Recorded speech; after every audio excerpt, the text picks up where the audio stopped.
All right, so 2020, it's everybody's favorite year to hate, but I gotta be honest with you, I kind of love 2020 just because, like, all the shit going on, it's so fucking wild to me. Like, everything's going on. Like, the wheel of history is turning once again, right?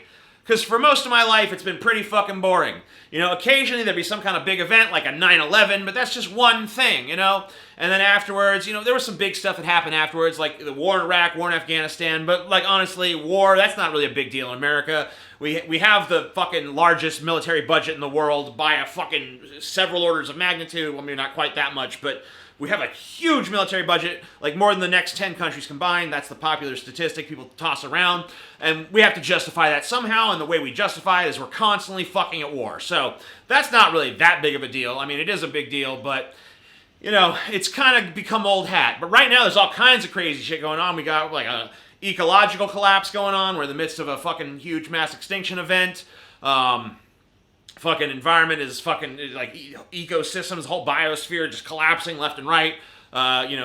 Places that used to be habitable by human beings are no longer habitable. It's causing mass migrations, which has led to the rise of fucking racist fucking anti-immigrant movements. I mean, that's not the only thing causing immigration, by the way. There's other fucking factors, obviously, but that's one of them. So there's ecological fucking collapse. That would be fucking cataclysmic on its own, but we also are having an economic collapse due to a fucking global pandemic, and we're also having a fucking huge amount of social unrest. Some people are saying it could lead to a civil war. Now, I don't know if it's going to lead to a civil war, but you can't deny that it's like a second civil rights movement going on in the country. You've got people talking about defunding the police, which is a radical change from like the yesteryear when we just couldn't wait to have more and more and more and more police all the time, and we just bowed and groveled before the police. Oh yes, and the economic collapse is of course affecting huge amounts of small businesses going under, a huge amount of like family-owned restaurants going under due to COVID-19 and stuff, and no sort of government stimulus to those businesses because most of the government stimulus just went to the fucking billionaires and millionaires, the people who needed it the least. The people who would have been least affected by it are going to be even less affected by it because those are the people that really got the government's help, because of course that's what we get in capitalism. It's like, okay, you're rich, you're more important, even though you already have a shit ton of money, have more just to ride out the storm. And the fucking middle class, and the lower class are like, how about us? And the government's like, what about you, bitch? So yeah, that's going on. I love it though. I love it. I know it all sounds negative and horrible, but goddamn, I can't help but love it because, I try to care, I try to be involved, I try to be invested, and to some extent I am, and I really do hope that the world gets better. But at the same time, it's a big old fucking show to me, all right? Because I don't think it is going to get better. So if it's not going to be better, it at the very least should be entertaining. And you can't deny that right now we live in some entertaining fucking times. And hey, if you do want things to get better, it's a fucking common truism. I don't know if it's true. It's a truism, which, not necessarily truth. Truism and truth, not always the same, but it's a truism that, things have got to get worse before they can get better. Well, maybe this is good news. Things are getting worse.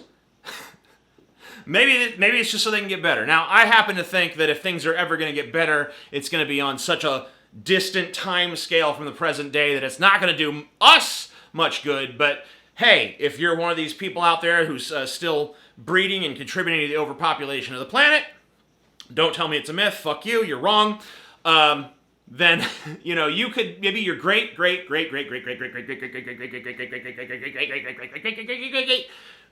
grandson or granddaughter or whatever they're identifying as by that point in history, maybe they will have a better world to look forward to, Or hey, I could be wrong. I'm a cynical, pessimistic kind of person to some extent. I mean, I consider myself personally optimistic, but generally pessimistic about the fate of humanity, or whatever you want to call it. And I don't necessarily want to use the word fate because it connotes like this unavoidable destiny, but like, as far as what I think is going to happen, what I speculate is going to happen with my little tiny, tiny primate brain, I think that we're fucked.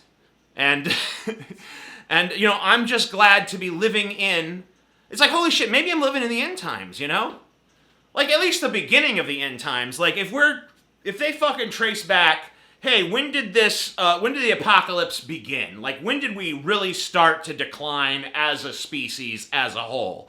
I think they'll look back and say, well, people debate the exact year, just like people debate the exact year that Rome fell or something like that. But I think that a strong case could be made that the beginning of the end was the year 2020. And it's like, holy shit, I was there for that. I remember that. I was there. I think in 2021, we need to start marketing shirts that just say, like, I survived 2020. It's going to be a fucking feat. It's going to be a miracle. It's going to feel like an accomplishment. You know what I mean? And that's the thing, Maybe Nietzsche was right. What doesn't kill you makes you stronger. Maybe humanity will be stronger for having endured 2020. Although I don't really believe Nietzsche on that one. I think that tough times just make a lot of people really stupid and really fearful and lead them to make really, really fucking bad decisions. Which is why I'm not generally a proponent of like accelerationism or accelerationist sort of philosophies like, hey, if we just fucking make shit really bad right now, then people are gonna fucking start to think outside the box and embrace my radical solution, Well, maybe that is true to an extent, but I think the radical solutions people fucking accept in those circumstances. Well, have you ever seen the Stephen King movie, The Mist? Right? You see, I think that's kind of human nature. The people turn to, like, hey, this crazy lady that we all used to laugh at, who says that, we used to just think she's the town nut, because she's always screaming about Jesus all the time and how everyone's sinful and bad and wrong.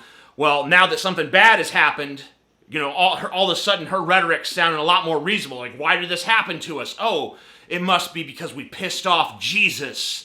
Yeah, now it's time to listen to the crazy lady. We should have been listening to the crazy lady this whole time. Oh, she wants us to kill the ne'er-do-wells and undesirables. She thinks that we need to sacrifice a little boy to the monsters so that they don't get us. Well, hey, we need to listen to her now, because now that's what we're doing. We didn't listen to her before, and look where that got us. It's time to listen to the crazy bitch. And I think that's kind of how humanity reacts to these things. I think that we turn to, like, the craziest, most horrible lunatic fringe of society and all of a sudden embrace them as the good guys, And we've already kind of started doing that to an extent. I don't know if you've noticed, but our president is kind of, well, I don't mean to go on an orange man bad rant here, so we'll skip that. But hey, if you agree with me, you agree with me, right? Like, he's a sign, he's a symptom of a fucking deeper illness. I know that liberals and stuff, they don't want to believe that. They just want to think, bad president, we got a bad one. It's just a bad, no, the system's bad. It's all rotten, right?